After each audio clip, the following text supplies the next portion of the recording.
under a wooden bridge that arched over a small stream trickling through the heart of an old village.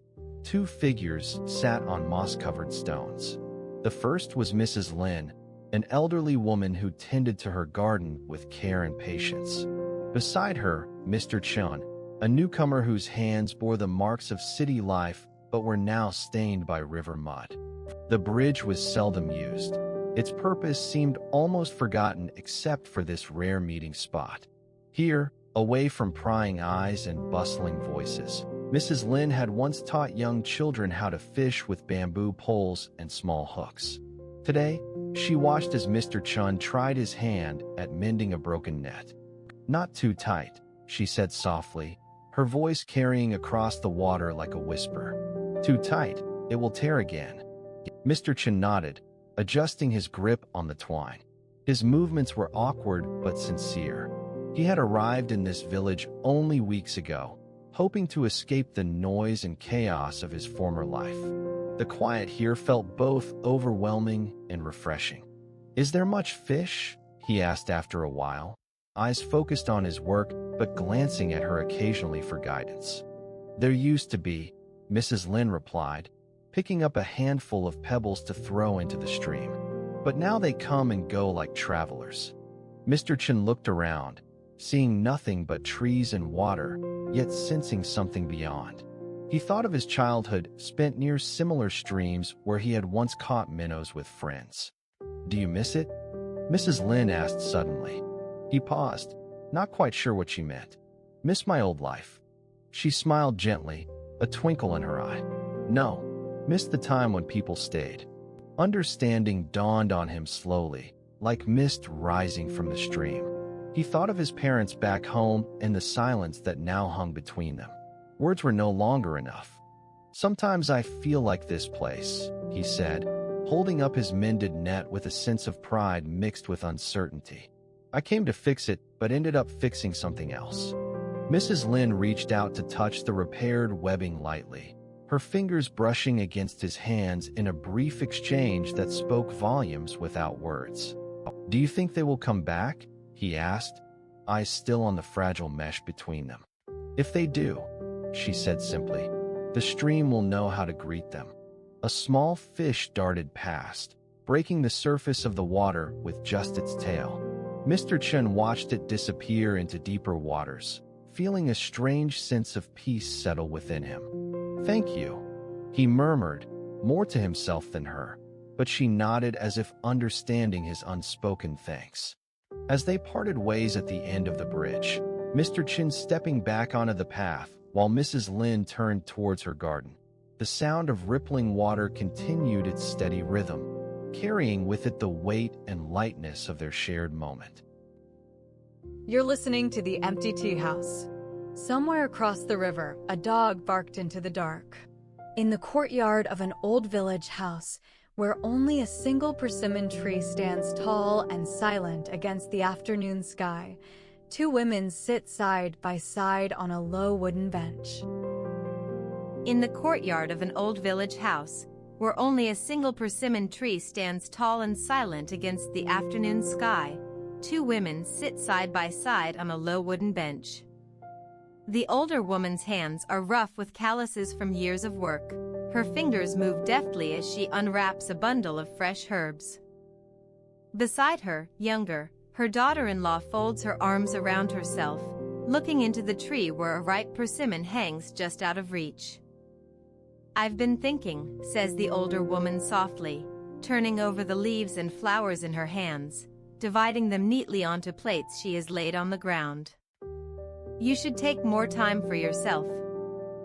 The younger nods but does not look away from the tree. Her eyes trace the line where branches meet trunk, as if remembering something. "I saw your son this morning," the older woman continues, still unwrapping and sorting her herbs. "He's worried about you, too." She pauses, then adds simply, "You should listen to him." The younger looks down at her hands folded in her lap, then up again toward the persimmon tree. A moment of silence stretches between them. "Do you remember when I first learned how to pick these?" the older woman asks quietly, nodding at the fruit just out of reach. You were a child then. You thought you could climb that high? The younger smiles slightly at the memory, her gaze softening from the hard focus on the tree to the playfulness in her mother-in-law's eyes. I remember, she says, looking down again. I wanted one so badly. Yes, the older woman agrees softly. She picks up a small knife and begins trimming excess stalks off each herb stem, making them ready for drying. But climbing that high was never worth it. Not when there were other ways to reach what you want. Her voice is gentle but firm. The younger lifts her head again, looking at the older woman with new eyes. The afternoon sun makes her face glow warmly. She stands up slowly and steps closer to the tree, reaching out tentatively as though considering how high she might need to climb now. Would you like me to get it? She asks after a moment. The older woman smiles without stopping her work. Not if it means climbing so high. She stops trimming and looks up at the persimmon thoughtfully. But perhaps one day, when you're ready, she adds softly. The younger woman nods again, this time with more understanding than before. She moves away from the tree and picks up a bundle of herbs instead, holding them to her nose and breathing in their scent deeply. Then she turns back to the older woman. Can I help? She asks quietly. Her hands are still calloused from work, but now they move smoothly as she joins the older woman at her task, sorting leaves into small piles on a cloth laid out beneath the persimmon tree's shade. As they work side by side in quiet concentration, the afternoon light softens and turns golden against their faces. In the last light of day, when all that remains is the fading green glow from the herb leaves and the orange shadows under the branches, one of them reaches over and sets a small pile of dried herbs next to the older woman. She looks at it with approval, then picks up another bundle herself and places it beside her daughter-in-law's. A cricket chirps somewhere nearby as they sit together in the courtyard, no longer looking toward the tree but simply sharing the quiet peace of their work. A leaf drifted down from the persimmon tree, landing softly between them. A hillside terrace after a storm. Here the old farmer stands by his windmill, its blades still caked with mud from the downpour that washed away half of this year's wheat crop. A hillside terrace after a storm. Here the old farmer stands by his windmill, its blades still caked with mud from the downpour that washed away half of this year's wheat crop.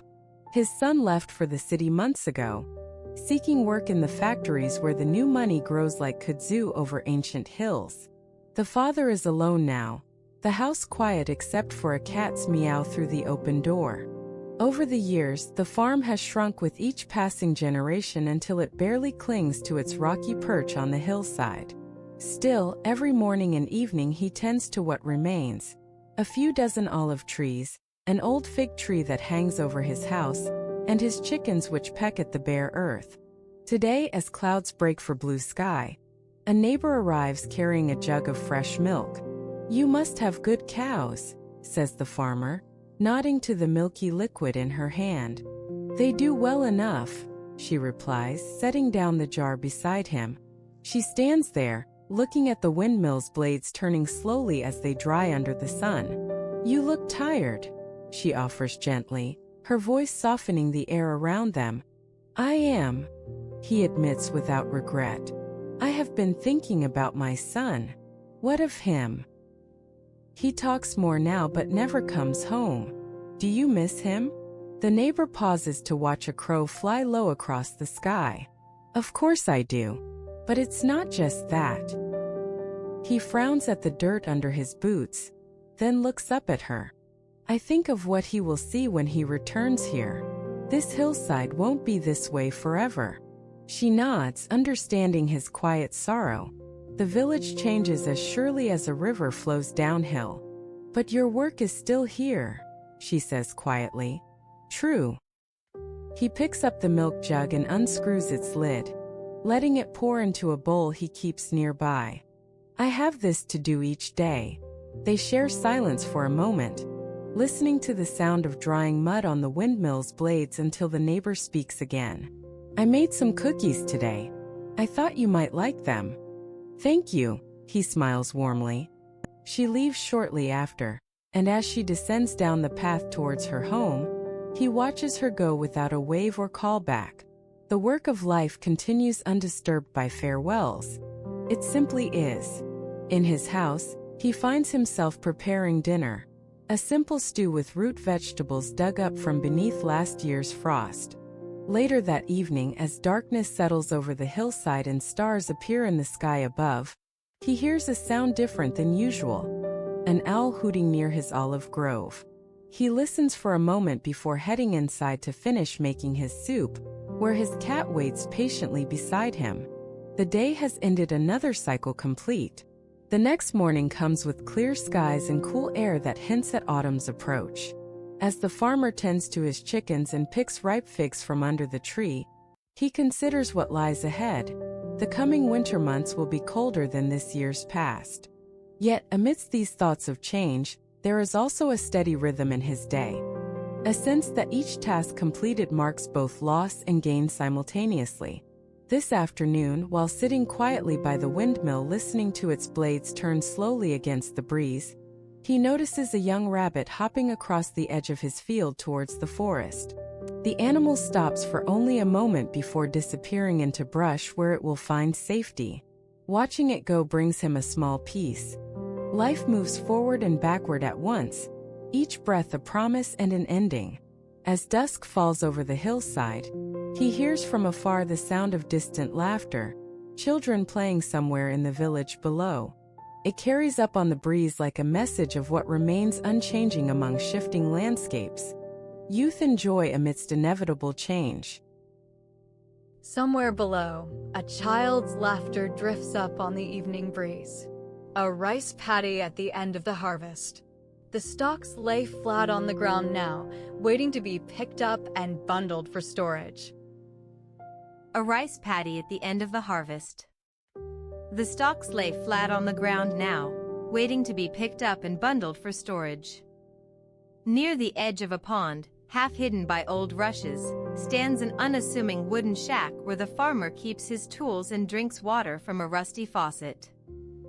Early one morning, while the mist still clung to the water's surface, Old Man Quan walked down the narrow path that ran between two rice paddies. His hands were cracked and red with long hours of labor in the field. He paused at the wooden shack and knocked gently on its door. Inside sat Li Mei, a young woman whose family had left for the city last year. Li Mei's face lit up when she saw him, but she didn't get up or say much as he entered. She motioned to a small stool near her feet where she was mending some fishing nets with needle and thread. Old Man Quan took off his straw hat, placed it on the table next to a lantern, and sat across from her. For a while they worked in tandem, each lost in their task, but aware of the other's presence without speaking much. The only sounds were Li Mei's quick fingers through the woven threads and an occasional creak of wood as she shifted on her seat. "Can I fetch you some water?" Old Man Quan finally asked, looking up at her with kind eyes. She nodded, smiling softly, and he got to his feet. She watched him cross the small space to the faucet outside, noting how the morning light caught on his shoulders, making them seem broader than they were in shadow. He filled a tin cup and returned to sit next to her again, handing it over without a word. "Thank you," Li Mei said quietly as she sipped from the cool water. "Sometimes I think of how quiet things are here now my family is gone." Old Man Quan simply nodded, his gaze distant. He was thinking about when he too had lost those close to him, the way one by one they left and never came back. Each loss a reminder that everything must pass. After finishing her tea, Li Mei put aside the needlework and began packing up the tools in preparation for leaving. Old Man Quan helped carry them out of the shack and set them against a nearby fence post where they would be dry until tomorrow's work. The two walked together back along the path towards town in companionable silence, each with thoughts turning inward as the sun climbed higher into the sky above them. They did not speak once more about what had been said or left unsaid in that small wooden shack near the pond. As they reached the outskirts of town where the buildings began to rise up from flat fields, Old Man Quan stopped and Li Mei paused beside him. For a moment it seemed as though time itself might hold its breath. Then he turned slightly towards her and lifted his hand to rest gently on her shoulder before letting it fall away again. "Safe travels," he said simply. Li Mei nodded, smiling softly once more.